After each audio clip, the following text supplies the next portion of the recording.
There's a time where I sat in my house and I was like, hey, man, God amenitoa far manze. Unaangalia hivyo unasema, hey, manze, kuna time nilikuwa naombea hii kitu. Sikuwa nafikiri itakuwa possible, man, imekaa mbele yangu. Are you as excited to do content as you were 10 years ago? Live in the moment. May take it in. And just experience it freedom. That's my latest model. Hey, ungenipata 2015 wewe. Hey, I'm so happy. Hey, ungenipata yani hata ungeza tena. Soul yangu iko hapo. Ilikuwa ni kama mtu Shiruni. Growing up mimi nilikuwa kama stammerer. You don't know that. So ni leo nitaka kuongea lakini ko limited. Yeah. Mimi nilikuwa napiga tu story na cha katikati. Alafu.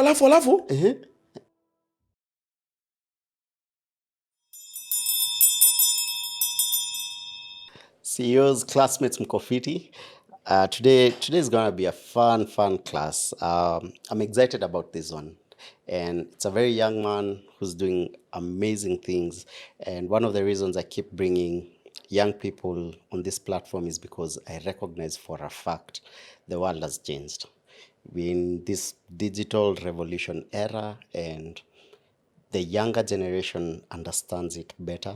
And so they're able to move faster in all aspects in all industries. So for me, manze siwezi kaa hapa hivi niseme we can't learn from young people. I'm always excited about young people.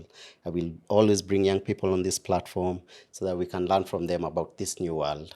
And our lecturer for the day is someone who exists in my world, content creation.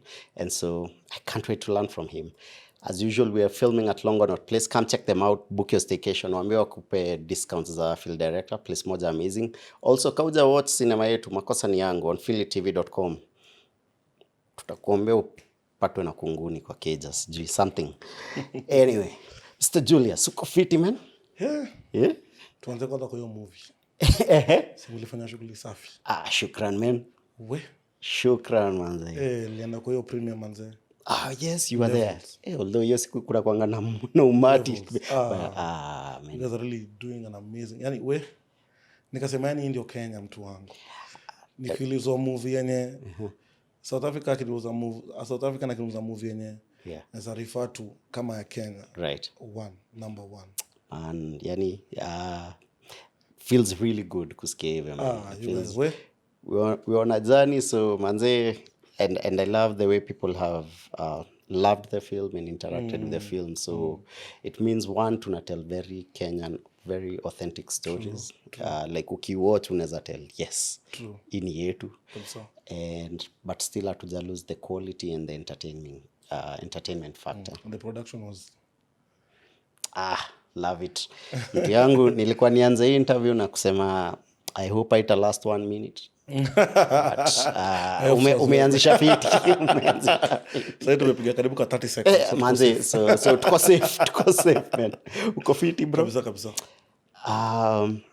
Uliekelea post recently and you said it's been 10 years of you doing content. And for me, first of all, 10 years, as in it's been that long. But number two, for me what stood out was for 10 years, this is what you've been doing with your life. Yes. Indo imekufeed, indo imelipa rent, indo imebuy gari. And I'm always excited about careers. You know, what you do is a career, but people don't see it that way. As a career. And we're living in this digital age where there's so many platforms. And I think it's a fantastic way that a lot of young people can earn a living from this career. So I was like, niaje, Buda unaweza come through tuongee. Thank you so much for honoring my call. Nikasema we. Yani naitwa kwa CEO. Buda wewe ni CEO. Watu wakubwa wamekaa kwa hii kiti mzee. It's a privilege man. Sasa pia wewe ni mbigi bro. It feels amazing kukama. Let's start from the very beginning just to understand your journey. How was it growing up? Were you always a funny guy mtaani? Ulikuwa quiet, ulikuwa introvert pale, and then something just switched? How was it growing up from when you were a child? Let me surprise you. And start with your full names. So my full name's Julius Otieno Ochieng. Okay. Yes. Jina tu ama unataka pia nikwambie mahali nimezaliwa nini? Wejibambe mtu yangu. Umegrow mtaa gani bado? Nimegrow ya high rise. High rise. Okay. Alafu Kibra kidogo, alafu karudi na high rise. Nice. Yeah, so pale mtaani, were you always a comedian? Did you see this skill kutoka kitambo? I was born in a very big family. Okay. See body. Achana mwili. See body wise. Yeah. I've grown in a family of 17 children. Bro. Hii Nairobi. Wazazi walikuwa deep state ni. 17 children. 2 mothers, 1 father. So imekuwa familia yani unapata character different sana. Right. Kila mtu anakaa na personality yake. Yeah. So it was more of enyewe tuko tu 17 ndio ni stand out. Or 17 after unajua bado kuna wale kwa adapt. Wale wote kama inafika 20. Enyewe ndio usisaulike. So growing up mainly grow kama stammerer. You don't know that. Oh, wow. Primary high school. Right. So nile unataka kuongea lakini uko limited. Yeah. Mimi nilikuwa napiga tu story na cha katikati.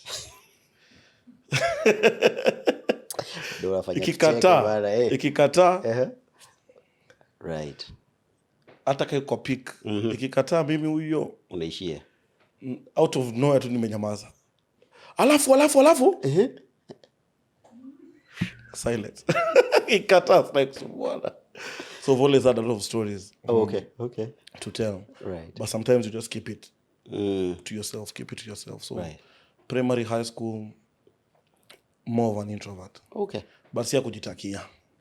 Because of the stammering. Alafu unapata wasi wenye wakujui yo nini mockery and also. Okay. Unatulia tu. So a lot of observing. Okay. Sababu malipata skill ya ku observe. Right. Wase sana. So neza kaa tu ni study wase nini. Right. Yo ni primary, high school. Okay. Alafu sa high school form 2. Siku moja madhe akanipiga slap ingine heavy. Sikuzaa mtoto wako hivyo. So I really went to God to pray and ask anitolee hiyo stammering. Okay. Akinitolea, I will serve him with my whatever. At that time, it was a covenant I made with God, but I didn't know what I wanted to do. But I knew what I wanted to do was eventually going to serve God. Right. So kidogo tu ikapotea. I don't know how. I didn't go for speech therapy or anything. Ilipotea tu. At some point I stopped stammering. You can notice if you hang out with me so much. Sometimes you can notice. But wale wanijui sana, I don't see that part. Wow. Okay. So and then I now finished high school. I went to work straight from high school. Right. Alafu now due to poverty. I decided to shoot content. Okay. That was now in 2015 now. 2015. I think I read ulisema you used to work at a cyber. Yeah, cyber movie shop. Right. Nilikuwa nauza movie mbaya. Nice. Customer alikuwa anakaa hivi. Anataka movie moja nampiga movie 10. Utampigia story. Sales pale. Kwanza kusema comedy, drama, action ndio hiyo mimi. Namchambulia. Ilikuwa ile enzi ya ma DVD bado. Enzi ya ma DVD. Hizo ma time. Right. Okay. So at this point so unaweza kumka the exact moment uli decide content is what I want to do. What had you been watching? How did you know that hii kitu iko ndani yangu? I can actually do what these people are doing. Yeah. So in 2015 when I started doing content, kulikuwa na people in the game. Kulikuwa na watu kama watano. Kina Seth Gore, kina George, kulikuwa na wase kadhaa. Yeah. So watching them was like, ni kitu gani naweza fanya? Because na feel kama pia niko na idea. Uko na ideas. Ideas kwa akili. So ile unaambiwanga do it yourself, just try. So nikajaribu tu. Video ya kwanza low quality, sijakwambia video ilikuwa funny. Yeah. But it was my first video. Right. And I've never deleted that video until now. Kwa sema hii itaserve kama reminder when nimetoka. But then up to 2018 is now when I decided to drop everything and pursue full time. So 2015 to 2018, that's about 3 years. So you were shooting and still working. So I stopped working and I joined school. Okay. Yeah. Campo. Campo. Oh, nice. Alafu kampo tulikuwa tu wala tu wako kurelax, take time. Kurelax. Yani atufail lakini pia tupite sana. Tuko tu pale, tunafollow tu syllabus pole pole. Mwalimu tupeleka tuko. What did you study? I did architecture at that time. Architecture? Mtu yangu. Alafu mzazi unamwambia unataka kukua comedy. But architecture ilikuwa because my father was also an architect. Right. So it was just, I used to draw from kitambo.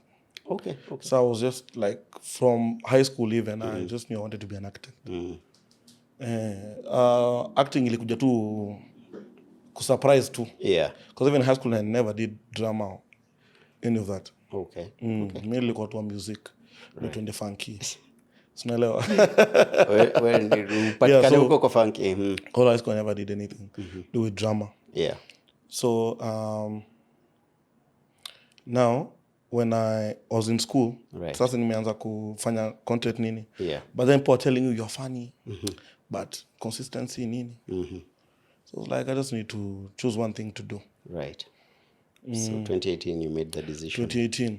This is what I'm doing full time. Alafu pia heartbreak pia contribute. Pole. Bro, kuna vile unasema hizi vitu zinanipata jo. Lakini heartbreak ufanya watu wakwe philosophers na wakwe wafani. Kwa vikasirika. So hata kuja siku moja huyu. Walai. So hata pia contribute. Kwa mimi kuacha everything to do. Right. Now content full time. Okay. Budo usiniambie kwa heartbreak hapo ndio uliokota history ya 1 minute. Hiyo ilikuwa yeye ndo alinipatia so. Walai. Hiyo ilikuwa during the relationship. Bro. Na ukasema utakufa naye. Mpaka mwisho. Mpaka mwisho. 1 minute man. Ni sawa. Bado unapiga 1 minute video. Zinakulisha. Hiyo ndio muhimu sana. Man, whoever you are, whoever she is, it's not a good thing, but thank you for breaking his heart. I appreciate. Yeah. But later on nilikuja kumunderstand though. Yeah. Later on nilikuja kumunderstand. Aliniambia live. This story is very important. I was in Ngara. Nilikuwa naishi kwa dem. Okay. Hiyo time. Yeah. Kaka choka na mimi. So kwa barabara akaniambia, "Haiwezi. Hauna do kuna mali tunapelekana wapi?" Akachukua pedi. Kama kuflow.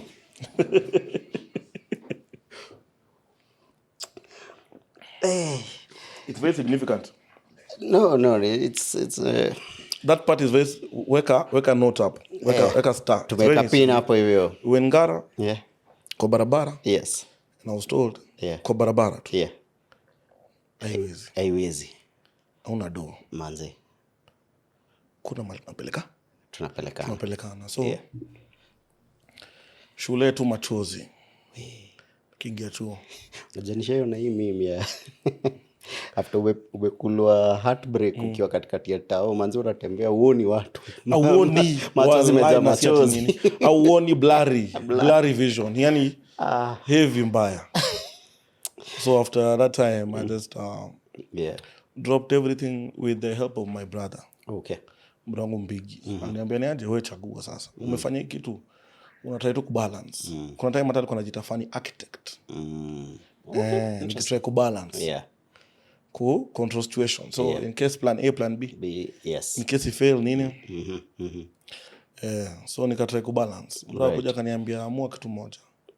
Ukifanya hii amua ni hiyo mpaka mwisho. Right. Ukichagua architecture, fanya architecture mpaka mwisho. Na usawi. So I was given an alternative. Okay. To choose this or this. Right. And that was it. Man. How I came to the decision, what I want to do with my life is nilikuwa nimeitwa meeting. My brother called me for a meeting. Okay. Alinipatia timeline. Decide by this date. Okay. So I hadn't decided yet. Right. So nimechukua mat saa kwa madhe. Sasa nimetoka kwa mrembo. Yeah. So niko kwa madhe. Nikiingia tao. Nikasema nikitoka bus station. Bro alikuwa na ofisi uko mbele inaitwaje? Alliance. Okay. Hiyo building kwa hapo hiyo kubwa. Yes. So bro alikuwa na ofisi hapo. Shout out to my brother manze Ben Okelo. So yeye ndo akaniambia ni decide. So on my way from bus station, nikasema if 2 people stop me and tell me they like what I do, Wow. that's the decision I'll make. Wow. Bus station, sikufika hata Afya Center hapo, wawili already. So by then nimefika huko walikuwa karibu wa 7. A small number but very intimate people. Mtu ana speak manze blessings kwako. So nikiingia kwa ofisi nilikuwa nisha decide. I don't know about you na hiyo moment. I mean, it was a critical decision, but after watu wa 7 wamekugotea and they tell you they like what you do. For me, at that point, did you feel like, wow, yeah, this whatever I'm doing is bigger than me? It's more than me. You know, for me, it was the role I used to play back then on Tidy High. Nilikuanga teenage pregnant, nilikuwa nimepatia mrembo ball kwa show. Yeah, so when I started now meeting my actual fans and it's people who are going through the same thing or had gone through the same thing, I think at some point I even stopped saving numbers. I will meet people now and show I named my kid after your character. I'm like, haya, by the way, Ilikuwa serious hivyo? manzi sio acting. Nina kuhitaya. Whatever I'm doing is bigger than me. It's, you know, for most of us, acting looks like just this fun thing, but you realize you actually change people's lives. You save people's lives. For sure. Yeah, that maybe, wanted to know if it felt the same way for you. At that time, it was not that significant. Yeah. But it Changed was your life. changed my life because if they didn't come and say, Yeah. that time bado jina bado hajajulikana hivyo sana. It was very rare to find people. It was not that big of a number. Yeah. So watu kidogo. Like you can imagine you have very few followers and you've gotten 7 out of the very few followers. Man. And they don't only just greet you and go. Mtu ana speak blessings upon you. Man. That's amazing. If you're out there, if you ever see an artist, you don't know what you're doing to them. Just take 30 seconds. Mshoniaji, shukran sana, kazi fiti. I'm a huge fan of what you do. It does a lot. It means a lot. Dope stuff. Around that period, so you've made the decision, sasa wacha nikimbie na hii full time. I asked the next question because it's a very interesting conversation I had with you a couple of years back. And your time ulikuwa so big on, bado sio time yangu, saini time ya so and so. And I want our industry to be the type of industry where we can collaborate. You know, I can reach out to someone and we do a skit together or a clip together. And for me, it was so wise because most artists are pending your story to collaborate. But for you, you were thinking about this, and this was like 4 or 5 years ago. I'm like, okay, he has something. His time is coming, and so I'm just curious. Your time will decide. Now, this is what I want to do full time. What creators were you looking up to at that point, locally and internationally? Locally, I was looking to people like Seth Gore. No, ambio jamaa arudi. Okay. Maybe mi ni fan tu. Seth Gore, George Kimani. Yeah. Sharon. Yeah. But I was looking, more or less, I was looking at musicians more than I was looking at content creators. Interesting. Okay. So I was looking at team. Okay. Team effort. Right? I was looking at you guys. Team. It's about the team. I was really envying having a good team around me. Okay. That we can push this agenda. That was my issue. Okay. Not even a specific person. It was about behind the scene. What was happening behind the scene? Yeah. Okay. Wow. I mean, you don't find people thinking like that. For you, team dynamics, that's amazing. So now you're doing this thing. Umeanza kujulikana, umeanza ku get numbers. Do you remember the very first piece of content that went super viral? Ukajua, hapa sasa, hapa nimenasa. My first video went viral, I think it was 2016 or 2015, around that time. Oh, okay. It was a video I did with a friend of mine. Yeah. We're entering a sitting room. Yeah. And then someone is dancing. alafu kidogo akatoa wig, happens to be a guy, na tukakimbia super viral. Yeah, I think Uliona yeah, ile viral mbaya. nikumbuka. Tuko saa mtaani nasema hii sasa ndio kuomoka sasa mzee. Tunajulikana. Naambia the trend kwanza wanataka kuwapigia wanaona watafuta. We waited. We waited. So it went viral, but we were not known. That's the thing. Yeah. So it went super viral. But people didn't know it was us. So tunangoja phone call hizo madeals ikama. Sasa madeals ingiani. Wapi? Deals zilikuja 5 years after your time. Kuna hii period yake ya usanii, and I hate it, but I think lazima kila msanii apitie, where you have the fame lakini mfuko haziambatani na fame. When was the first time you were paid, and how much were you paid? Ulidu nini na hiyo do? Ulifilaje to earn fast money from content? So fast forward, so I started doing content fully in 2018. So I switched schools. I picked KU. Okay. So I started pursuing film in KU. So 2018, 2019 up. Right. Around 2019 when I joined. So sasa kwa film nikatoka home sasa. Nikaenda sa Thika Road. Okay. Kachukua wakeja yangu. Sasa nitaokesa kupasi sasa film. Mind you, at that time, nimeambiwa sawa sawa Wejipange. Uliwacha ile course wesa jipa? Hii ya mchezo ya tu ile. Hii sasa jipange. Wejipange. Panga mambo yako. Yeah. I remember nikitoka home niliambia madhe mimi wacha nikatafute namna venda saidika.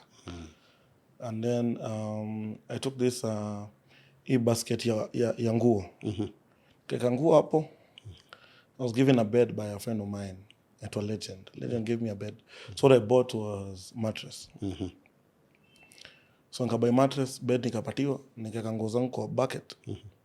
Hata si ati suitcase, bucket too. Yeah. Kaenda kuanza life. Acha tuanze life. So I went to somewhere where I was not known, didn't know anyone, nini hakuna msenajua. So ni usipo chapa hii content ilipe.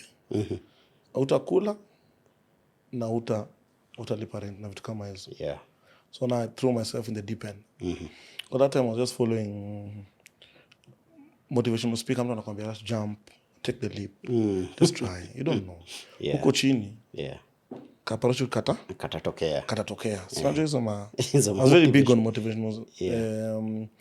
YouTube tu ni motivation, yani zikifuatana. So I took the leap.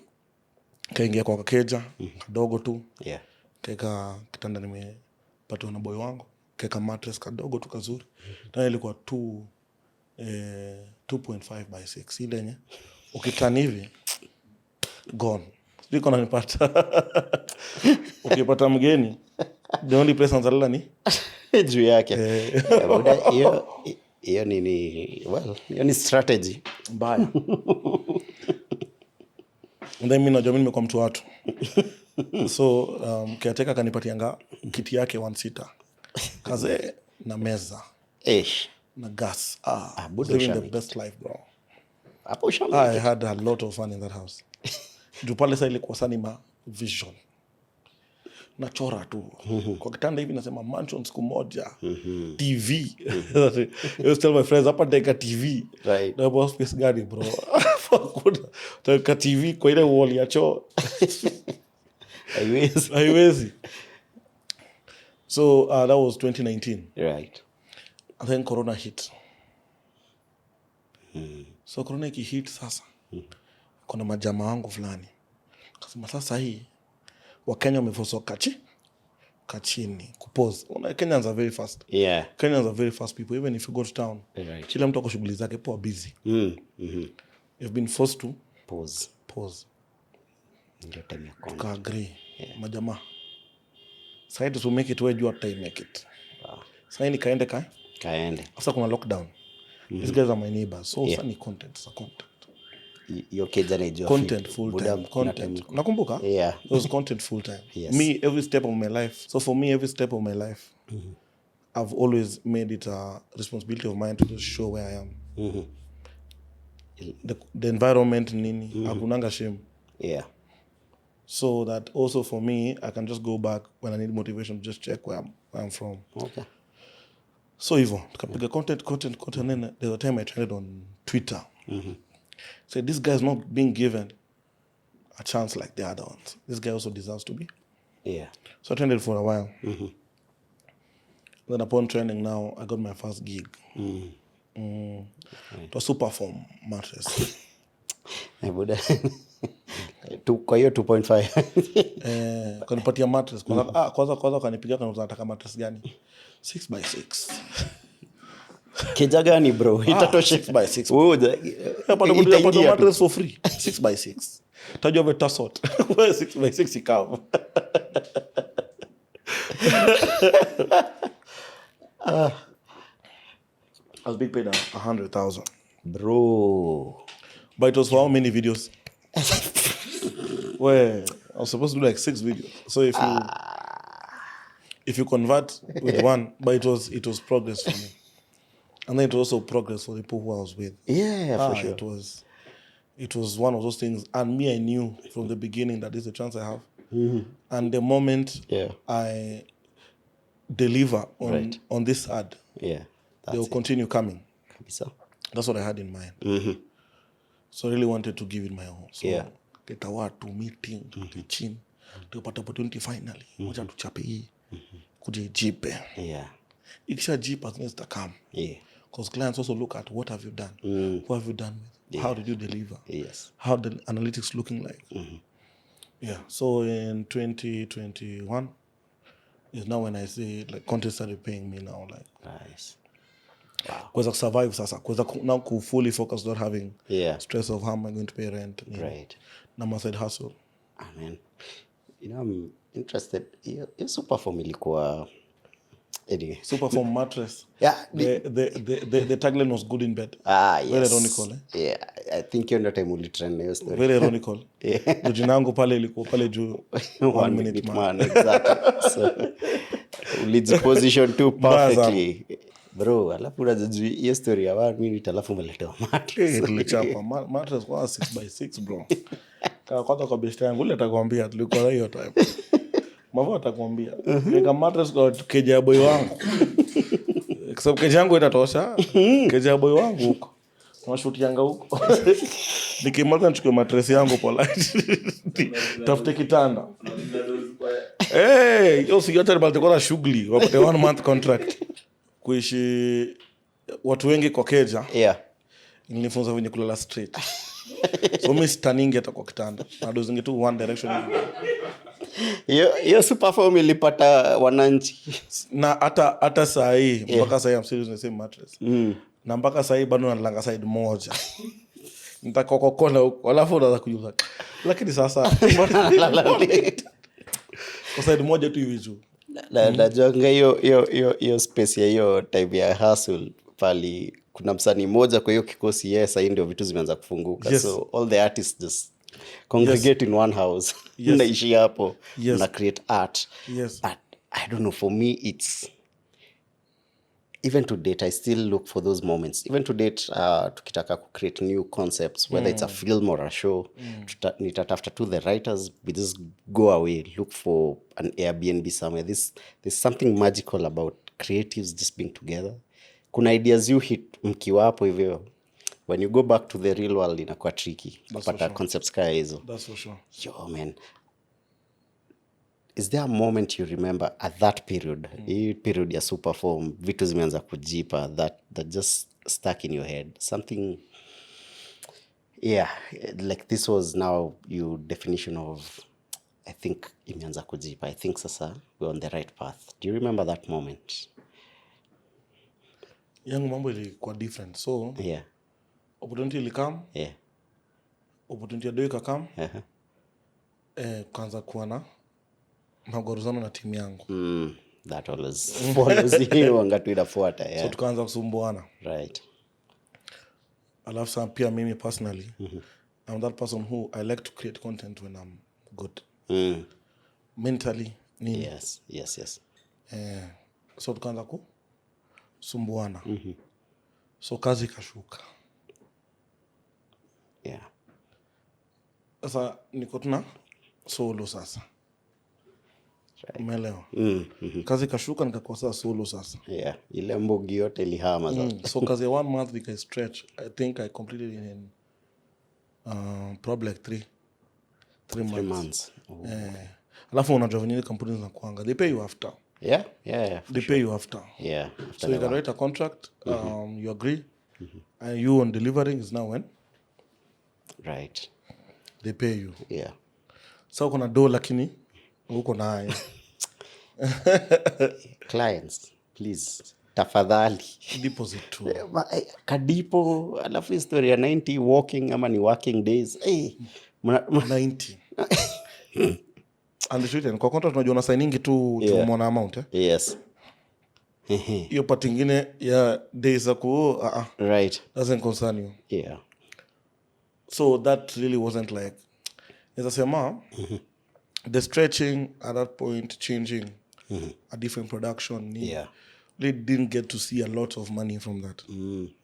But now the game changer was I went for an audition and I got a role to do a TVC. I remember it. Yeah. I can't mention the company because I'm working for competing. Okay. I'm working for competing. But that was my... That was now like the moment now you're talking about. Right. I was like, hey. Okay.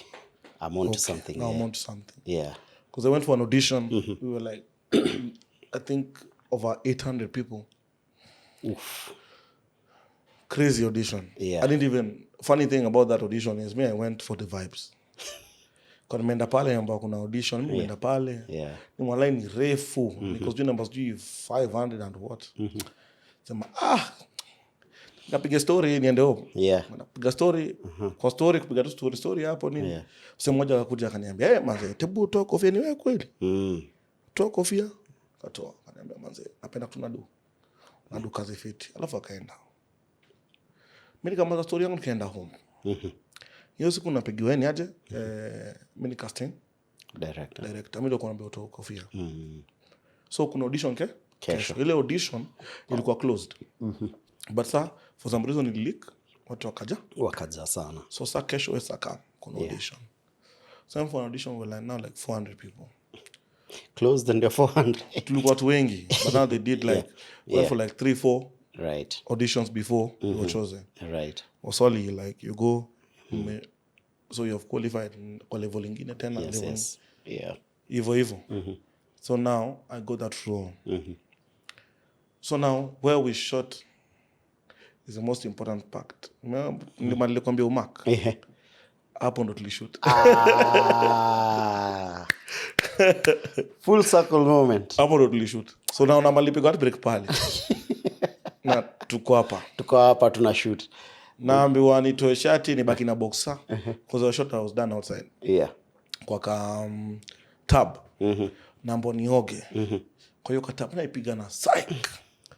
Washangu mse kuonia kwa nini naji hivi. 3 2 1 action, mimi huyo. Naipiga tena. Psych. Hey. Washanga na vivi rada nikani. So happened that this nikiangalia hivi nasema pale ndio niliachwa na pedi pale. Hapa ndo natengeneza pesa. Buda, I hope mkiwa hapo hivyo ulitumania crew stash kadhaa kwa pedi just to celebrate. Tutasema. Of course. Ningetumana kwa huyo pedi but so hiyo ndio I think check yenye ili right. Ili make sense. Hiyo ndio check ili make sense because I was given contract ya the acting role. Yeah. And also nikibongesha cause mwenyewe alifly come. So mwenyewe akam pia akapenda energy. Right. Alafu akasikia mse pia ni influencer. Yeah. So akanipiga pia pia influencer. So ambassador na influencer. So hiyo ndio ilisaidia hapa na pale. Love. Hiyo ikashikilia. So hiyo ndio hiyo point tunasema ya. Yeah. Manze. Mombasa. Ndio tukaenda. Lazima Mombasa kwenda kuchukua gari. Ai. Ala. Sijui hata kuendesha. Bro. Best time ndo amechukua ameniletea. kachoko packing ya bed seat. Oh, sema nini wewe? So mattress ushaipeleka kwa best yako juu keja itoshei. Mattress Gari ilienda pia kwa best yangu umepeleka, kwa tukongoja 1 month ishe. Atarudishe mattress yangu.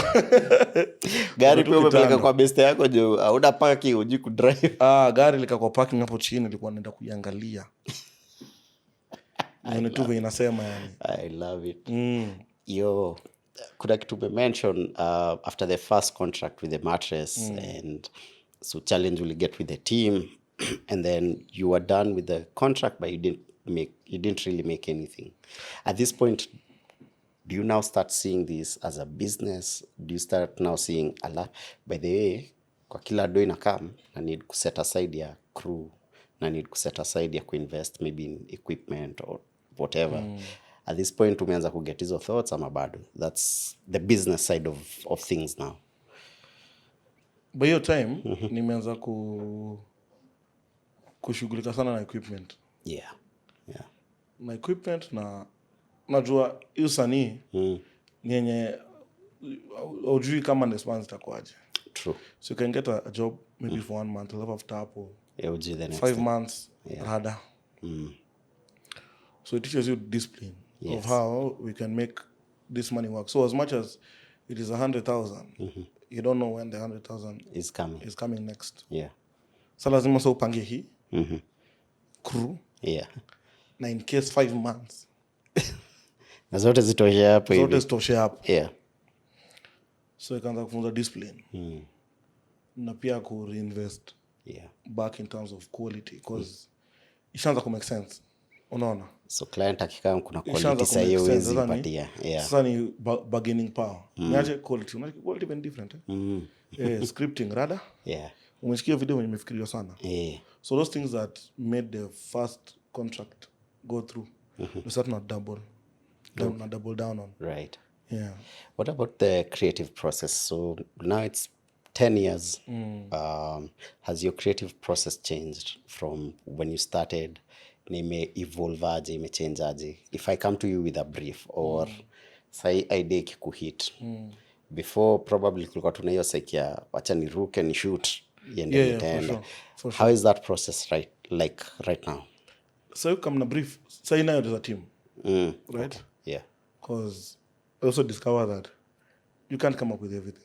It's the same, now we entered into the film industry. Yes. Of me only have one perspective. Yeah. But I want to hear different perspectives.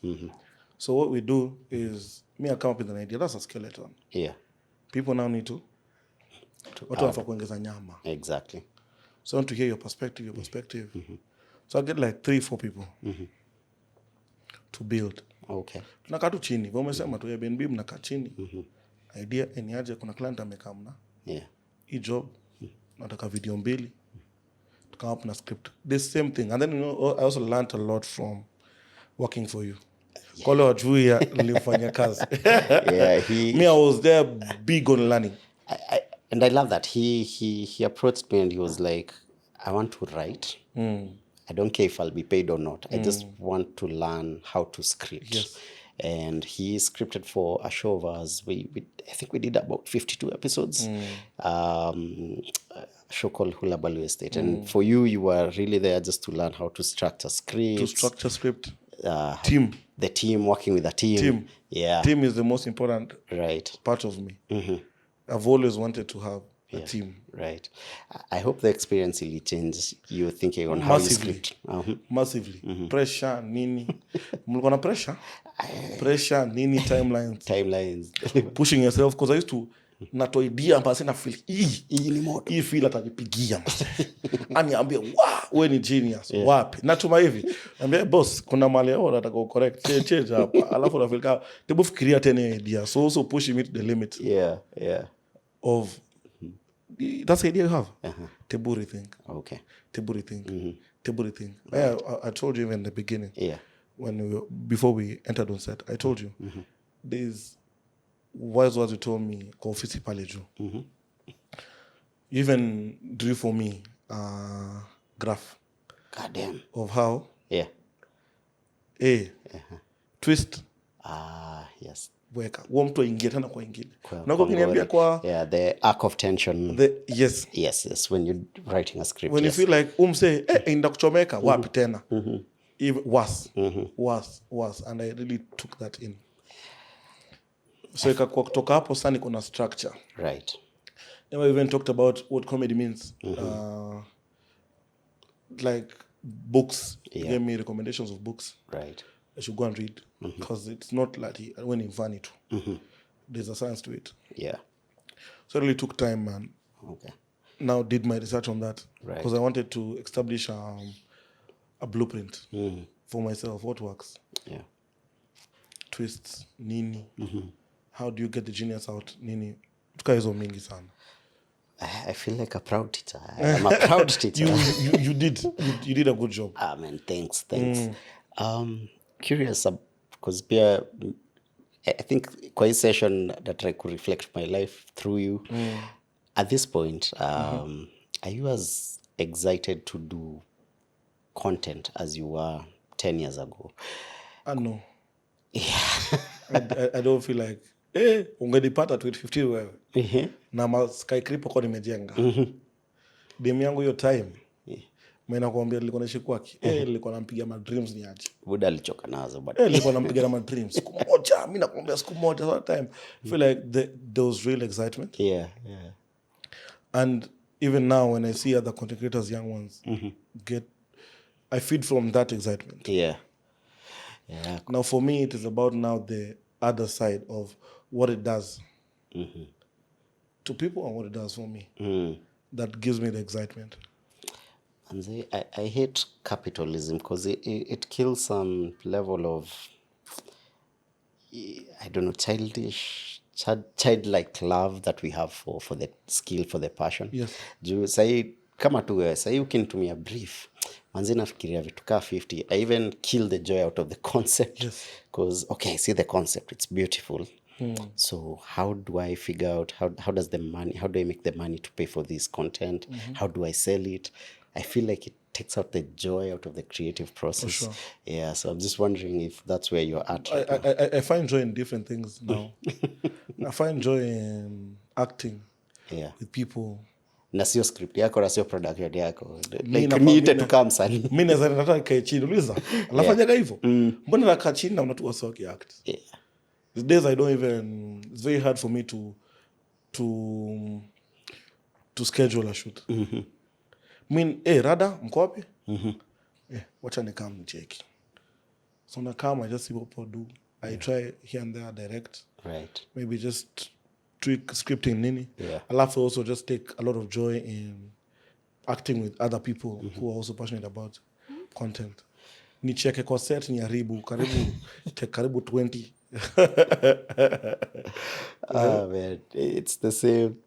Basically, I think I enjoy productions where it's not my job. Like ni shoot yako umeniita tu nikuja. Mimi nikam tu relax.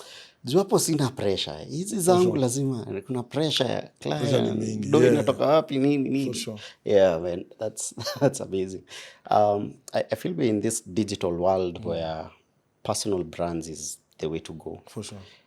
It doesn't matter, you could have 5,000 followers, you could have 5 million, but there's the whole thing of personal brands because now, because of the internet. And so, squeezing means to try and observe how people grow their following.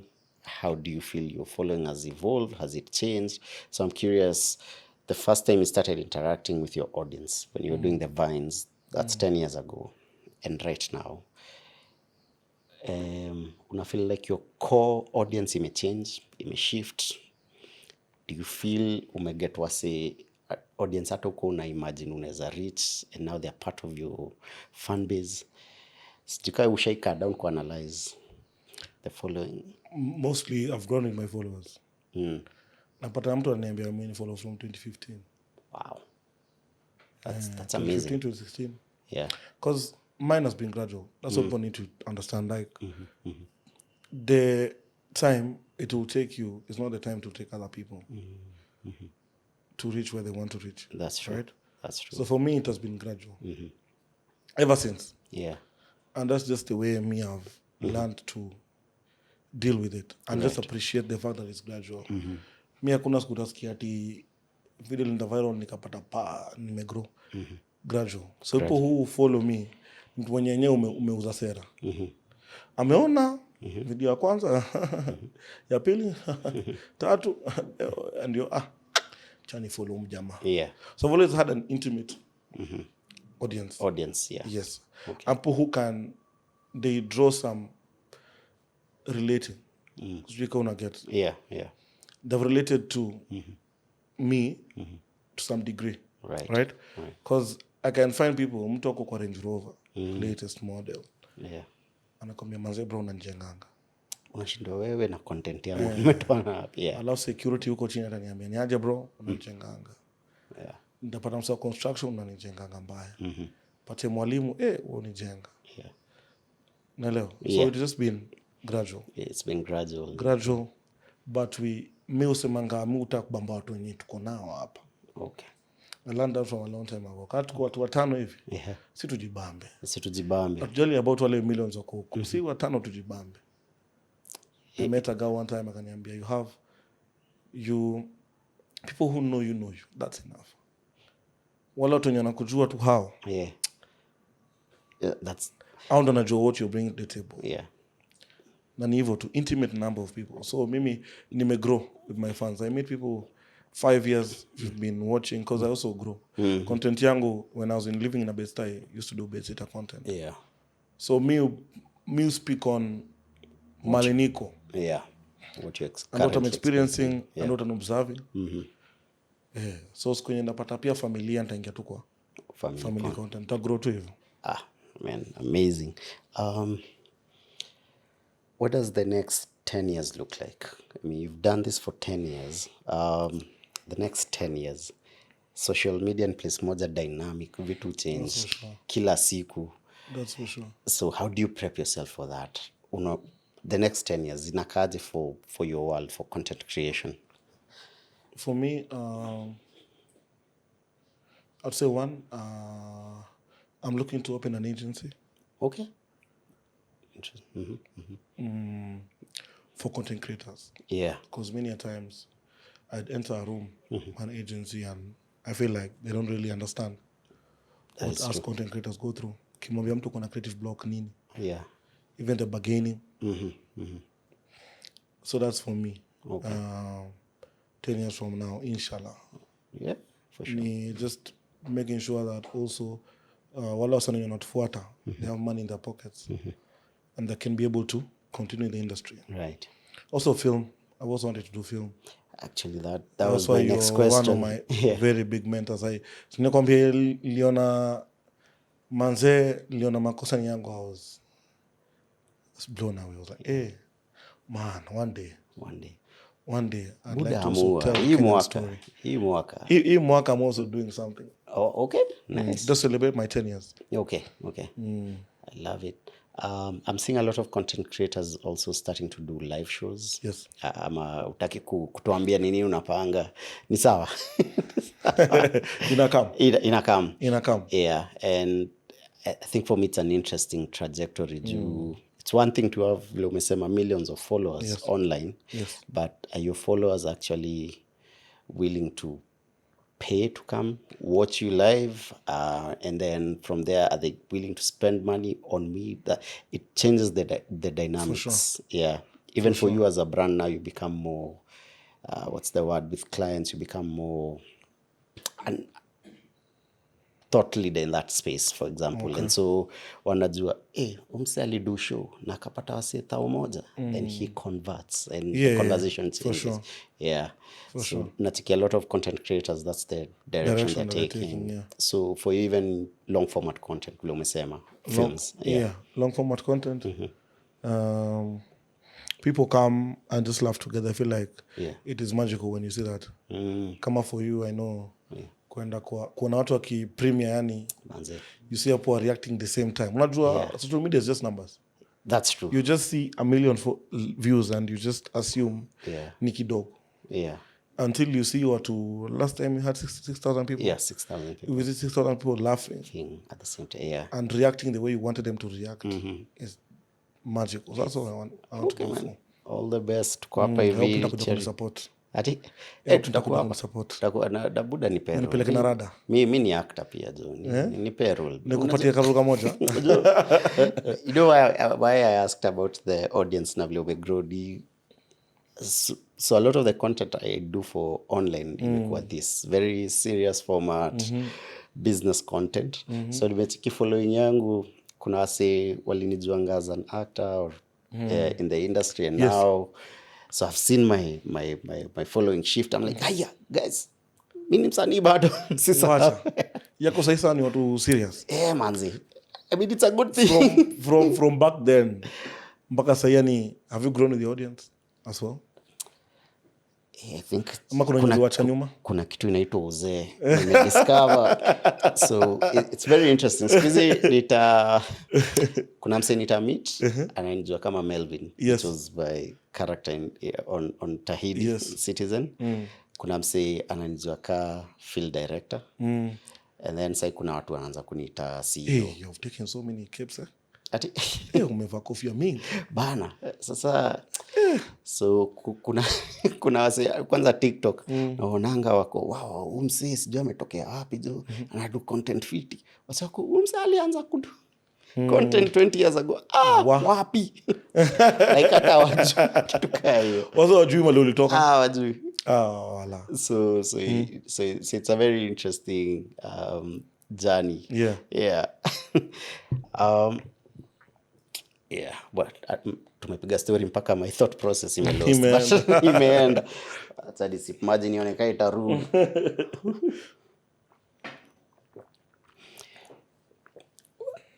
What does your day look like? Wasanii most of the time sio assume tu wanakuanga mtaani wametulia tu hawana form. Manze. Yeah, but sometimes mute after hata time ya kuchill sina. So I'm curious about what your day looks like. Depends on the day. Okay. Depends on the day. There are days I'd wake up and then I'll have shoots. Okay. Kwa siku nitaamka, I'm just supposed to script. Okay.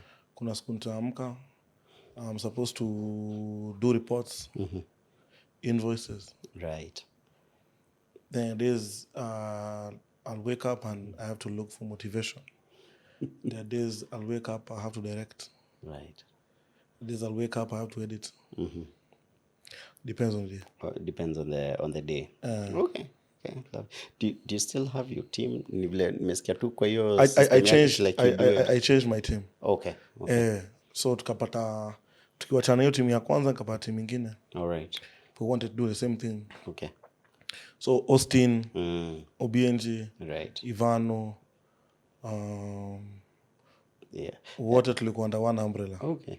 And the technical team ama working in technical team sign na work na watu wanne. Okay. So PA, so direct, videographer, editor. Buda, you're an employer. So nashukuru Mungu. And that's why nilikuwa sema the industries or businesses in this country, we don't see them as businesses. For sure. But for you, when you do a video, that's already 5 people whose families you're feeding. On top of that, kuna actors wengine. Yes. On top of that, maybe kuna location mtalipa. Yes. So you by yourself, very easily, on one very random easy shoot, unaweza lipa more than 10 people. Yes. Within the space. On the shoot now.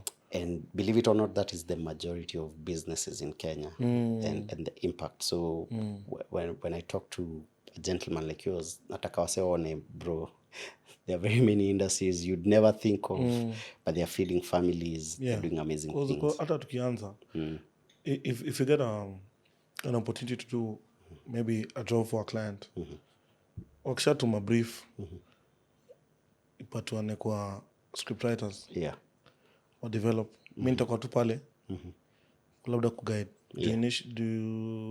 Where I want to head to, ni mali I don't really have to do anything but just act. Yeah. What I want to do, what I love doing. So scriptwriters will script nini kuso hapa na pale. Right. Alafu itume back to the client. The client. Yeah. approve ama make changes alafu rudi kwetu Alright. alafu now to shoot Yeah. inaenda kwa client iapproviwe tumwe kwetu tena ni to post alafu sasa tuna kushoot tena sasa kuna part ya kutafuta location Right. actors, actresses. It's a whole entire process. So people will just see a 1 minute video.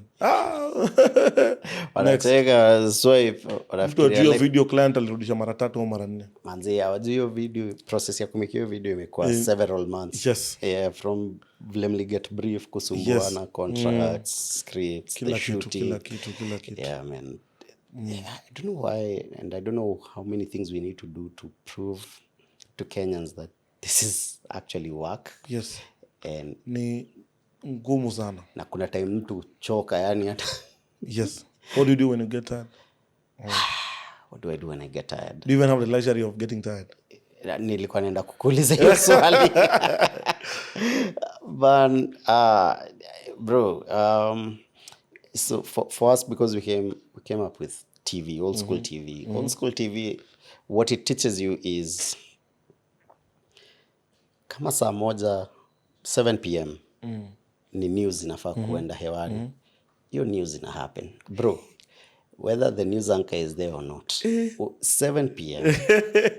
So that's the system I came up. So Nick Shambia CEOs that every Sunday at 12 noon there'll be an episode up.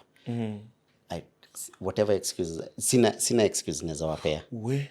Every Sunday 12. So that's how I work. So okay. if I sign a contract and there's a timeline, I'm feeling unwell, sijui mental health, inakuanga deal with it. But I'm also now intentionally creating time. Okay. So I'll say from December 15th or 20th, I'm not doing anything else. Or on weekends nowadays, I don't do really anything. Work. Yeah. I've also applied the same system. Yeah. Mi yangu pia ni 8 to 5 too. 8 to 5. Oh, 8 amazing. To 5. Okay. So from Saturday nini, All right. I don't do anything. You know, that's for me. That's really hard for a creative, because most gigs, especially gigs where you need to appearance gigs, zinakwanga mostly at night and over the weekends. So I don't know what that does for you and your revenue sources. No, I don't drink, so okay, it's easy for me to do night gigs. Stopped drinking a long time ago. So what's the story there? Ayo sana ni mambo za zingine. But it helps with doing night gigs, because normally as a content creator, most of us are nocturnal. That's true. So me, I can just call you even at 1 a.m. too. Feel like energy mbaya. Yeah. Feel like energy mbaya. Anyone who I know is a content creator. Yes. The weirdest of times, 3. Bado unzapigia mtu ashike simu na korada yako mbaya. I think your period, because it's quiet, the world has slowed down. Yes. I think you're able to think clearly, have more ideas. Yes. Yeah. So that's how so if I'd be home, I'd still be up at 3. And I can do a gig from 10 to 3. I just do a gig. Wow. And I'll come home, sleep, wake up in the morning fresh. Love it. Okay. So at least you've created a system, because burnout is real, man. But weekend now, sasa. Weekend, you uliambia ball. Futa. Wow. Football, watching, si kucheza. Watching. Uko excited.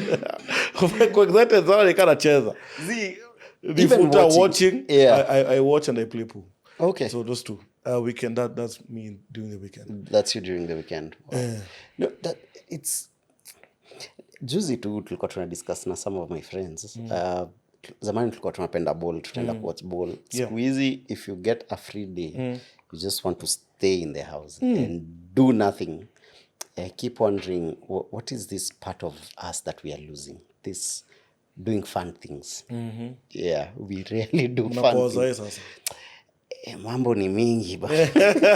Mambo ni unataka tu peace of mind. Manze, so ukipata that one free day, utaki hata TV washo, unataka tu kae kwa kejo tulie. Sasa nimefika hiyo level. Nikaa nimezeeka. Niko umezeeka. Sasa hiyo utaki ngoma. Naomba time nilipatanga do fasting libai ni system. Sisi wote. Nikamwambia kateka wewe usiwe ni bishi hapa. Na parent. Koma. Ngoma. Mbaya. Squeezy. Squeezy of the one completely. Rada. Hapo from number 4 jo. Usiongeze. Hapana jo. Wanacheza mbaya. Jo tataka kulala. Feel like I'm getting old. Squeezy silence is everything. I can just be in a very silent room and just be okay. And yeah, AIDS is a thing. Uzee? Ni uzee. Unaniambia na kwa mzae? Wala. Wala unaanza kuzeeka. Nikaanza kuzeeka. We? Buda, first of all, ushaeka a whole decade ya period umefanya job. 10 years si mchezo. Mtu yangu, alafu sai kuna young cats in the game. So pia like kuna mentor watu. So when uzae bro? Umezeka kwa hiyo element manze. Nachikiwa sana do shughuli fiti sana. Yeah. Wajua me, I also don't watch my content. Like after I edit nini, sasa inibambi. So I really am a fan of content creators manze. Me kwanza, I feel like I consume a lot of content as content creators. Who are some of your favorite content creators at the moment? In person or because it's in person? Yeah, in person. Yeah. In person, when I'm acting or when I'm watching people act or direct. Yeah. There's someone called Santos. Santos Ordinary. That's my favorite. Okay. And everyone knows. Everyone around me knows. Yeah. Santos Ordinary is my favorite content creator in Kenya. Nice. Because him, character, I don't know how to explain to you. Character, yo wingia. Yeah. Anajisahau. Like a demon. You see him act. You do a video. Yeah. Tell him, Santos. Simple. Ndio script sawa. So unafaa kucheki huyu jamaa akiingia umdisdis aende. Yeah. Simple. 3, 2, 1 action. Santos will find a way to slap you out of nowhere. Now it real slaps, slap you randomly out of nowhere, and then he'll do it legitly that hata kidogo hata mtu azafikiria huko atarin like rada. Then you'll do cut. Tell him Santos, check it. Tumesema hakuna. Yeah. Chape tena bro. Simple. Umse unafaa tu confront muaminiaje? Chorea. Na uende. Still. Ukisema do 3, 2, 1 action, Santos out of nowhere atakupiga tu. So me when I watch him I just laugh. So him is my favorite because he gives me life. He will just do his character he'll embrace 100%. Yeah. Immediately after hapa hivi. Yeah, but in terms of creativity, me depending on the mood I'm in, I consume a lot of Kenyan content. Okay. Me, I'm a fan. I feel like even that's what has given me life until now. Nice. The fact that I learn a lot from other content creators, big, small. Mpaka hata time ingine mpaka naza predict niambia wase umechukumse akona 3k followers umeona umpatie 4 months uone. Wow. Who at a blow. Buda, you Should do. Yeah. That's what I'm talking even about an agency. Yeah, open that agency. Manage those kids because if you can see it. Because you can see it and then the thing is you can see it and then you feel like they don't really get their values worth. Because brands are really like invested in content right now. Yeah, for sure. They're really investing in content. So it doesn't really reach that content creator, Is legacy something you've thought about? Personal legacy. Is that something that you've thought about? Legacy will now give me a very emotional story I'll give you. Sasa sijui kama uko ready kulia. Twende kazi. Legacy is funny, let me tell you. So, I'll take you back. Okay. To, I know see vibe, nataka kusikia, lakini let me now take you back a bit. So, when I was in high school, I used to go to this church inaitwa NPC Valley Road. Okay. So, NPC Valley Road, ilikuwa church ya mabombe. Watu wako na do. Kabisa. So, that time, there used to be this girl, and akaitwa Nicole. Okay. So, Nicole passed away in school. So we entered the church. It's sad, nini. Just feel the vibe. Energy yani kutu chini. Yeah. So we go to Teens Church. Tukiingia. So katu announcea Nicole has passed on. And then they start playing her clips when she was alive on the screen. And that really spoke volumes to me at that time. So nashiki tu dem akidance nini. People who are in NPC will tell you. Yeah. so akidance nini and then just random that time bado kuna like content Yes. just random like very low quality. Somebody has just zoomed into her when she was dancing, so see her full of life. So we went to her burial. Manze jam ilianza kwanza Langata Road. It was church ilija, I think it was probably on a Friday or Saturday. Church ilija ni kama on a normal Sunday. Wow. And that's a very big church. Yeah. People who are impacted by her. She was very young. She was still in high school. So me seeing it, I was like, hey, niaje. I'd also want people to, the moment I pass, people to just see me when I was full of energy. Hata kama kwa matanga, bado mnacheka juwe, msa alikuwa anafanya mcheke. So that's now what really brought me to do content creation. Wow. Wow, it's a powerful story. Most of the time, stories are wasanii utasikia niliona shosho amemuona punda. Like it's something just ridiculous to. So when I see the moment I just pass on, I want to leave something for people to just see. Umse manze temi alikuwa manze we alikuwa na full of life. Alitubamba. Amen. That's the legacy I want to. That is leave. It's so powerful. Mse alijibonga tu. So me struggles zangu zote nilipitia. I just put them live. Because the issue is people are afraid of just speaking their truth. You told me comedy comes from a very dark place. Most comedians, they have struggled in life. And they've struggled to go through things in nini. So nivo too. So you see it, you're like, hey, niaje. So when something bad happens to me, comedy is a coping mechanism. There's somebody would have music as a coping mechanism, right? Or instruments, or whatever talent they're pursuing. So comedy to me is just a coping mechanism. Tulikuwa tunakosana wasema ama nakosana mzaya ama napata discouragement nasema hiyo inaweza kuwa idea kali. So I think of it as an idea. Hata nikivunjwa roho nasema man hii nikisema manze wacha niitoe. Alafu kitoa wase pia nikaa therapy. Ndio wasa wanakuambia wa comments pale manze pia mimi nilipitia hii. Manze pia mimi nilipitia hii, so that's how I find. That's why I tell you when I meet people who have followed me, I really take it inside like huni mse mwenye kuna mali tuliconnect naye. On a deeper level. See to ati umse ni famous. I don't get that. People who see me, they will tell you I don't act like I'm famous. Mimi kawaida tu. Niwe tu mimi napiga tu stories zangu. Right. It's a life. Wow, that's powerful story there. Powerful story. Uliakeleo post recently 10 years of your journey. At that moment, if you had the option, if you could go 10 years back, unaweza Julius wa 10 years ago nini? Looking now after 10 years. That's a very nice question. I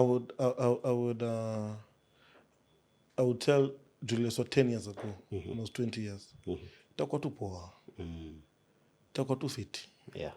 Eventually those zote nilikuwa na pray for, tuko worried for, really come to pass. Unajua? There's a time where I sat in my house and I was like, hey man, God amenitoa far manze. Unaangalia hivi unasema manze kuna time nilikuwa naombea hiki kitu. Sikuwa nafikiri itakuwa possible maana imekaa mbele yangu hii. So don't worry, just enjoy the journey. But that's also one thing I also always had ever since. Kunjo tu process. Mi hata kwa ile keja yangu ndogo. I was so happy yani. Ungenipata yani hata ungeza tell soul yangu iko hapo. Ilikuwa ni kama mtu Shirunda. Na niko tu hapo. Kwa sababu najua mimi sitaka hapa for long. Is jakubali life ni chini. That's the attitude I want people to have. So bali life iko chini. Yani unajua hiyo situation ni temporary. So mimi nilikuwa nasema tu yani wewe jua siku moja mimi nitakuja kudrive wewe.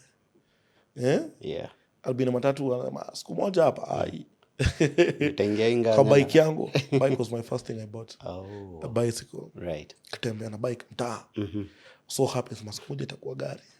Pamoja nasema kwani kote tamlipwangi. Be kind to wasanii manze. Kukua mbaya. Na sijui hiyo concept kupanda mat ni shida. Wakenya walitoa wapi? Kenyans have this thing that ukionekana kwa TV uko na pesa. Nivo uko na do. Sijui nani aliambia Wase watu wajue hiyo tu kitu. ni mtu tu mwenye tu job yake iko tu kwa TV. But ako indifferent from you, Yeah. Do you have a personal mantra, a line that you keep telling yourself every day, wange na kumotivate, keeps you pushing, keeps you going? Live in the moment. Live in the moment. Yeah. I love it. May take it in and just experiencing freedom. That's my latest model. I do experience freedom these days a lot. Yeah. Mimi za park gari niende kakae kwa nyasi. Nitulie tu. Niseme iko raunda, watu tafuta hadi kwa raunda on Sunday. Kwa roundabout kwa nyasi. Next Sunday nitoka kwa nyasi ndio watu tafuta gari. Tena nikae kwa nyasi na wase raunda tu. Right. Nikae. So experiencing freedom. I feel like we can be free, but we're not really experiencing freedom as it is. Unajua? No one is forcing me to be in my house by 7 Yeah. or 8 or not leave my house at 1. Yeah. No. So people are going for, feel like people in this world, people are chasing for ultimate freedom where you can do what you want, whatever time you want, Yeah. where you want, with who you want. Yes. That kind of freedom. People are chasing for that ultimate freedom. Yeah. Where you look for money so that you can be free. Right? But people are forgetting to unlock the freedom you have right now. Right now, yes. Where I can eat what I want. Where I can choose to leave my house at 1 a.m. I can just sit, look at the cars pass, and then go home. I can choose to, Saturday, I can choose to maybe, those freedoms that you can access right now, people are not accessing. Even from the lowest of the levels. Unaona?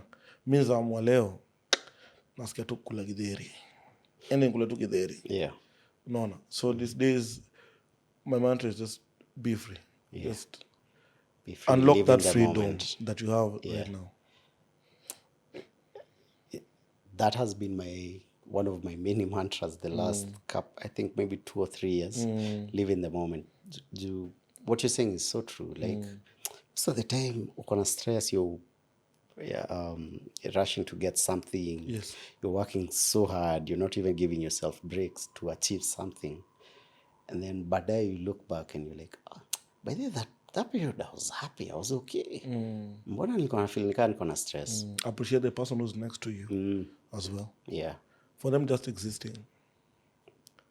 Unajua? Because we really take it for granted people who are around us. True. So me live in the moment. Naka hiyo na best zangu zimetuma na feel to fit kwa watu around you wase. How to create content. Mwambiaga pressure si content. Ni mnafikiria hapa hakuna siku tutaka 10 years from now tuseme ati ile idea tulicreate ilikuwa ngori. No. We just speak about the experiences we had together. With the people we're with. I believe the same thing for you. Yeah. Hakuna venye sasa unaweza kaa tu useme kuna episode moja Teddy High tulishaiua. It's about those memories you created. Right. With the people who you were with. So it's about that. Creating memories with people who. Okay. As a storyteller, we love asking this question here. Do you have a stranger than fiction story? Kitu ishai happen kwa life yako, walai ni ukweli, lakini hii story nikiambia watu watasema ni jaba, but walai ni ukweli.